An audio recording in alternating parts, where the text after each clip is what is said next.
Olá, meus amigos. Hoje vamos ao Salmos 23.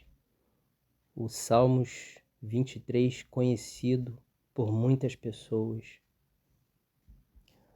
O Salmos 23 fala do Senhor, que é o nosso pastor, Deus, o nosso pastor. Então, curtam e compartilhem esse vídeo para que outras pessoas sejam alcançadas pelo poder desta palavra. Amém? Então vamos lá. O Senhor é o meu pastor, nada me faltará. Pessoal, quando o salmista diz: o Senhor é meu pastor, nada me faltará, ele não se refere a coisas materiais, né? Tão somente. Podemos incluir as coisas materiais, sim. Mas ele fala de coisas espirituais, sobretudo coisas espirituais. Porque tudo que acontece aqui no plano físico onde nós estamos já aconteceu ou está acontecendo no plano espiritual. Então, por exemplo, se existe uma guerra entre nações, tá? Segunda Guerra Mundial, por exemplo, né? Primeira Guerra Mundial. Quando ocorreu a Segunda Guerra Mundial, no plano espiritual já estava acontecendo ou já tinha acontecido essa guerra. E aí, o que acontece no plano espiritual se reflete posteriormente no plano físico. Então, nós temos o poder, através da nossa fé e das nossas orações, de interferir no plano espiritual. Entende, pessoal? Através das nossas orações e da nossa fé. Mas para isso, é importante que nós venhamos fazer do Senhor o nosso pastor. Porque não adianta nada você falar da boca para fora: ah, o Senhor é meu pastor e nada me faltará. E ficar reivindicando isso de Deus: ah, Senhor, está faltando isso, está faltando aquilo, aquilo outro. Se você não tem o Senhor como seu único pastor. O que se quer dizer com isso? Se quer dizer que se você entregou o seu coração para Deus e a sua vida está completamente nas mãos dele, orando, lendo a Bíblia, lendo a palavra, se desviando da aparência do mal, andando nos estatutos de Deus, porque, é claro, nós somos imperfeitos. Desculpa. Nós somos imperfeitos. Nós vamos cometer erros. Mas Deus ele não, como é que eu digo? Ele não se importa com isso, com o fato de nós termos defeitos. Ele considera essa questão. Mas para ele é importante saber se o seu coração está diante dele. Se você o tem como primeiro na sua vida, né? Não adianta você chegar e dizer: ah, o Senhor está em primeiro lugar na minha vida. Se você tem uma mágoa no seu coração, se você tem um ressentimento, um rancor de alguém que até mesmo lhe fez mal, cometeu alguma injustiça contra você, a sua vida, o seu coração, que é uma oferta no altar de Deus, vai ser rejeitado por ele, enquanto você não se conciliar com essa pessoa.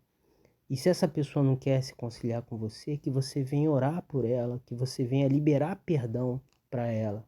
Ah, mas pregador, o meu coração, ele não, ele é difícil mandar no meu coração, eu não consigo perdoar. Consegue.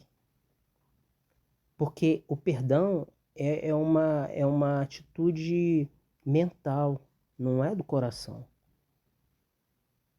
No coração você está ali, você quer ver a morte daquela pessoa. Aquela pessoa te fez mal, você não consegue controlar, ninguém consegue controlar o coração. Mas mesmo sentindo esse sentimento, você ora por essa pessoa. Você libera perdão com a sua mente, você libera perdão para ela, por ela. Pede a Deus por ela, pede a Deus que Deus abençoe, que Deus a proteja, livre do mal, que Deus venha se reconciliar com essa pessoa, que essa pessoa venha entregar a vida dela para Jesus. Ora por essa pessoa que te fez mal. É assim que nós liberamos o perdão, quando nós oramos por aqueles que nos perseguem, assim como Jesus disse. Então, eu dei um exemplo, porque é algo que está, na maior parte, no coração das pessoas. Uma mágoa, um ressentimento, tá? É, e tem muita gente boa e digamos assim, sincera na presença de Deus, mas a vida dela está amarrada, ela não consegue andar, não consegue ir para frente, por quê? Porque ela tem uma mágoa no coração. Então, não adianta ela dizer que o Senhor é o pastor dela se ela não libera perdão. Então, ela está dizendo, o Senhor é meu pastor de boca, mas ela tem algo ainda que está amarrando a vida dela. Algo que ela ainda não se resolveu dentro do seu próprio coração, né? Que é perdoar alguém que lhe fez mal, tá?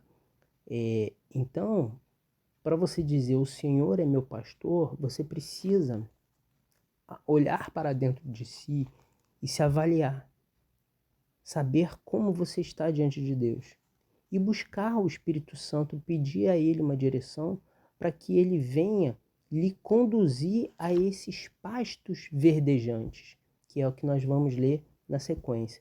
O Senhor é o meu pastor, nada me faltará. Nada vai te faltar quando o Senhor de fato for o seu pastor, quando de fato o Senhor estiver em primeiro lugar na sua vida. Porque também não adianta você dizer, o Senhor é o meu pastor e nada me faltará. Se a sua esposa está em primeiro lugar na sua vida, se o seu marido está em primeiro lugar na sua vida, se a sua mãe está em primeiro lugar na sua vida, se o seu filho, senhora, se o seu filho está em primeiro lugar na sua vida. Não. Então, de fato, o Senhor ainda não é o seu pastor. É importante, necessário que você coloque o seu coração diante de Deus e venha buscá-lo em primeiro lugar. Venha buscar o reino dele e a justiça dele. Buscá-lo, não com interesse, mas com sinceridade, com carinho, com amor, com vontade de conhecê-lo, de tê-lo na sua vida como seu amigo, como seu é, é, é, como a sua fortaleza, como seu escudo, como a sua proteção. O Senhor ele faz tudo isso na vida daquele que o invoca, naquele que, que o busca com sinceridade, tá bom? Então, eu dei vários exemplos de como a pessoa não está na presença de Deus e ela diz, o Senhor é o meu pastor, e de fato o Senhor não tem sido pastor na vida dela. Só se for de boca, mas de fato não tem sido. Porque é necessário que a gente venha observar essas coisas e venha de fato colocar a nossa vida diante de Deus, nosso coração, nossa vontade. A sua vida não é mais sua. A partir do momento que você entrega a sua vida para Deus, ela não é mais sua. Você não tem mais o direito de fazer aquilo que você quer. Você tem que andar de acordo com os estatutos de Deus. Esses são os sinceros. Agora, tem por aí um monte de hipócrita que fala o Senhor é meu pastor e tá fazendo um monte de besteira, cometendo adultério, né? Coração no dinheiro, né? fornicando, enfim, tá? Então, para que nada venha lhe faltar no campo espiritual e se refletir no campo físico, é importante que, de fato, o Senhor seja o seu pastor, tá bom? E assim sendo, Ele fará com que você descanse em pastos verdejantes e te levará a águas tranquilas. O Senhor Jesus, um dos símbolos do Espírito Santo, é a água. Quando Jesus disse para aquela mulher: mulher, se soubesse com quem você está falando, eu sou a água da vida, e quem beber dessa água jamais terá sede. Então a mulher virou para ele e disse: então, Senhor, me dá de beber dessa água. Águas tranquilas. Ele me faz descansar em pastos verdes e me leva a águas tranquilas. Você, quando entrega a sua vida para Jesus, você vai continuar tendo problema, como todo servo dele tem. Só que a diferença é que dentro do seu coração você não vai se atribular, você não vai se ressentir do mal, você vai envergar, mas não vai quebrar, entende? Nada vai te abalar, ou seja, vai abalar, mas a sua estrutura vai permanecer firme. Ou seja, você vai sentir o tranco, mas você não será abalado, você não vai ser destruído, seus alicerces permanecerão firmes, entende? A única diferença entre aquele que vive de fato na presença de Deus e aquele que pensa que vive é que quando vem o vento e derruba, e faz um estrago, derruba tudo, aquele que pensa que vive na presença de Deus cai, é destruído, tem os seus alicerces derrubados. Mas aquele que de fato vive, anda em verdade e em espírito, não tem os seus alicerces abalados. Então, versículo 3, olha que interessante. O Senhor renova as minhas forças. Aleluia. E me guia por caminhos certos, como Ele mesmo prometeu.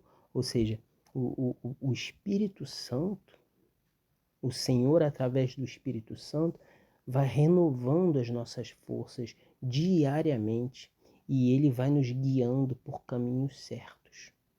Agora, é importante que você dê ouvidos à voz do Espírito Santo, porque mesmo tendo o Espírito Santo, você pode não dar ouvidos e querer fazer a sua vontade, a sua própria vontade. Falar assim, não, Espírito Santo, eu quero fazer a minha vontade. O Espírito Santo não vai te obrigar a fazer a vontade dele. Ele é educado, ele vai deixar você, porque Deus ele respeita o nosso livre-arbítrio. Mas se você ouvir a voz do Espírito Santo, ele vai sempre te guiar por caminhos certos. Ainda que tudo pareça que vai dar errado, até o que era para dar errado vai dar certo. Acredite nisso. No versículo 4, o salmista diz: ainda que eu ande por um vale escuro, como a morte, não terei medo de nada, pois tu, ó Senhor Deus, estás comigo. Tu me proteges e me diriges. Aleluia. Nenhum mal pode tocar naqueles que estão debaixo das asas do Altíssimo. Aqueles que estão no esconderijo do Altíssimo não podem ser tocados pelo mal, porque estão protegidos. E no versículo 5, o salmista diz: preparas um banquete para mim, onde os meus inimigos me podem ver. Tu me recebes como convidado de honra e enches o meu copo até derramar. E é isso que o Espírito Santo faz. O copo representa o nosso corpo. Ele enche o nosso corpo, a nossa alma, o nosso espírito, ele enche até transbordar de força, de coragem, de alegria, de ousadia, intrepidez, certeza, fé.